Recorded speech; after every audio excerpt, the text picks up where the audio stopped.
Swimming শেষে ঝাপাঝাপিতে অনেক ক্ষুধা লেগে গিয়েছিল, পেটের মধ্যে ইঁদুর ছুঁচো করছিল। তো এখন হচ্ছে আমরা হোটেল খুঁজতেছি, কারণ আমরা ভর্তা ভাত খাবো বিধায় হোটেল বের করছি। তো আসলে নাওজোরে একটা ভাবির হোটেল নামের একটা হোটেল আছে, সেখানে আসলে সেটা লেখা শাহচন্দ্রপুরী। গেলাম হোটেলের মধ্যে, হোটেলের ভেতরে ডেকোরেশনটা বেশ সুন্দর, ওরা মাটির প্লেটে খাবার সার্ভ করে। আর এখানে ভর্তা ভাত আনলিমিটেড, সকালে 50 টাকা প্লেট আর দুপুরে হচ্ছে 70 টাকা করে প্লেট।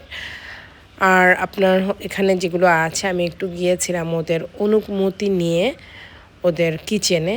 তো কিচেনের যে অবস্থাটা দেখলাম সেটা আর না বলি, সেটা আমি ভিডিওতেই দেখাবো। তবে আনলিমিটেড হোক আর লিমিটেড হোক, খাবারের মানটা ভালো করা জরুরি।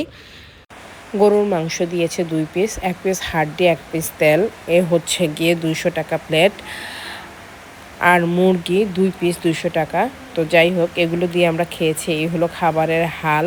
এভাবে আসলে রিভিউ দেওয়া উচিত না, কিন্তু কিছুই করার নাই। আসলে ভর্তাগুলো ছিল এরকম অবস্থায়, প্রত্যেকটা ভর্তাই গন্ধ হয়ে গিয়েছিল, খাবারের অনুপযুক্ত ছিল।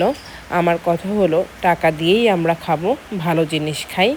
ওই যে বলেছিলাম একটা হাড় নিয়েছিলাম, সেটা আসলে চিবিয়ে শেষ করতে পারি নাই। এই হলো অবস্থা।